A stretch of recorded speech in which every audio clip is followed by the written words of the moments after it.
yang jelas apa namanya kalau dia sowan ke Solo ya, kemudian dia minta RJ, nah itu kan sebetulnya pola-pola yang ya kan sudah Bang Edi tunjukkan kan, artinya kan ya itu nggak bisa di apa namanya nggak bisa dibantah, memang itu barang yang memang sudah ya sudah umum, artinya gonggong tahu-tahu minta damai ya kan, ya namanya perkara kan begitu, karena memang mungkin dia menyadari satu hal bahwa sebetulnya dia ini yang jelas tidak bisa memungkiri ijazah itu sudah diakui sama UGM. Oke, perolehannya atau prosedurnya memang kurang tepat misalnya, yang dia dulu merasa gitu, makanya dia berani katakan palsu. Tapi ingat, Indonesia itu kan bukan negara yang normal seperti negara normal lainnya, kan ini kan Konoha. Artinya selama korupsinya itu masih ruwet begini, ya artinya penilaian itu masih kabur antara mana yang nggak black and white gitu, nggak hitam putih, sehingga matematikanya tuh nggak bisa dihitung secara real bahwa ilmu eksak tuh bisa berlaku di negeri ini. Nah, prosedurnya memang misalnya atau watermarknya atau apapun itunya itu ya setelah tahun itu, tapi kan institusinya ngakuin. Nah, repot kan?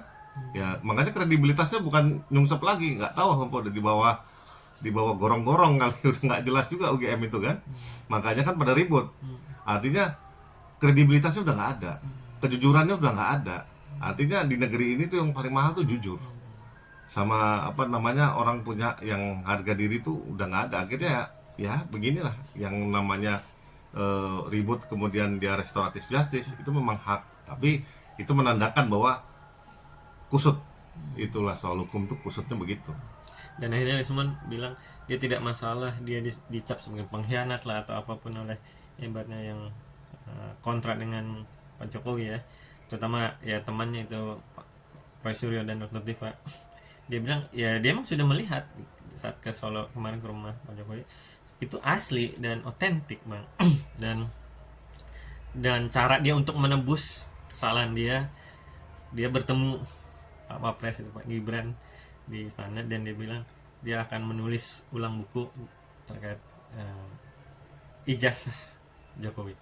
Abang gimana melihatnya? Dia akan menulis ulang nanti bukunya dia. Ya, itu kan seperti halnya apa namanya, kalau kita lihat dulu perkaranya siapa namanya yang dulu lawan Ahok tuh, Oh, Al-Maidah itu ya. siapa nih yang sama Ahok tuh, Buniani.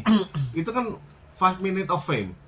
Jadi apa namanya di negeri ini tuh kalau ada ribut-ribut, wah ini akhirnya damai, negeri ini bener-bener yang dikategorikan sama yang rating luar negeri itu rakyatnya paling mudah dibodohi nomor 2, itu udah nggak bisa dibantah, karena saking bodohnya yaitu apa namanya dosen koruptor, apa namanya guru besarnya aja jadi pahlawan nasional. Saya juga nggak ngerti itu, artinya kita tuh mau menilai sesuatu tuh permisif sekali, menormalisasi orang yang salah tuh gampang banget.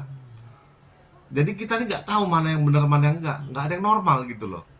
Mungkin ini adat kita atau tradisi kita yang kusut ini memang begitu ya, dari awal kemerdekaan sampai sekarang kita nggak ngerti nih, nggak bisa jujur. Nah, soal dia minta maaf apa segala macam itu 5 minute of fame. Ketika dia udah terkenal, si Rismon ini dia tiba-tiba minta maaf udah segala macam, itu jalan dia. Karena apa? Banyak kan kalau mau jadi terkenal Indonesia tuh kayak ya Lisa Mariana, dia ya ribut, habis itu ini dia dapat keuntungan komersil lah. Karena kenapa? Cari makan susah. Kalau di antri MBG dia malu. Nah makanya si Rismon nggak mau antri MBG, makanya dia kayak begitu. Nah mungkin saya nggak hina ya, mohon maaf ya. Ini cuman apa namanya analogi aja. Karena memang cara apa namanya untuk mendapatkan fame itu ribut dulu di media, jadi dia terkenal. Kemudian dia duduk deh nanti jadi entah jadi penasehat apa, jadi penasehat itu, orang bisa percaya sama dia. Kredibilitasnya diambil dari keributan di media sosial. Nah, untuk laporan Pak Jokowi gimana? Kan terus berjalan atau berarti Pak Jokowi akan mencabut dong berarti untuk yang Risma Nah, nanti. kalau dia dalam satu LP, ini triknya. Ini triknya sebetulnya. Oke. Kalau dia cabut laporan, kan dia ngelaporin satu LP untuk 3 orang misalnya. Kusut dia, bingung juga antara dia mau jalan apa enggak, atau dia jalani nanti dia dimintakan maaf di Nanti. pengadilan. Nah, gitu caranya. Nah, bagi abang sebagai komentar bola, ini gimana ya? Mulai terjadi perpecahan yang tadinya ada Prof. Egi, ada Adam Damiri, terus akhirnya Sowan juga dan RJ juga, dan akhirnya sekarang Rismon. Sisa 2 orang nih yang masih tetap bertahan sih. Dan Rismon mengajak Rosyuro dan Nova untuk Sowan lagi ke Solo, ke rumah Pak Jokowi, untuk melihat keaslian dan keabsahannya lah gitu, biar ibaratnya clear lah, biar damai lah, damai, ujung-ujungnya damai lah ya. Ini ajakan dari Rismon untuk kedua sahabatnya tersebut.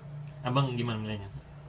Ya, itu strategi siapa menipu siapa ya. Saya kita nggak ngerti juga tuh tekniknya apa ya. Tapi yang jelas memang grup mereka ini punya punya agenda cukup seru juga ya. Tapi ya saya pikir masyarakat itu cukup terkelabui ya, karena memang ribut-ribut di media itu akhirnya ya ada banjir di Aceh, Sumatera kita lupain, kemudian ada apa namanya yang orang mati kelaparan kita lupain, jadinya arahnya ke sana semua.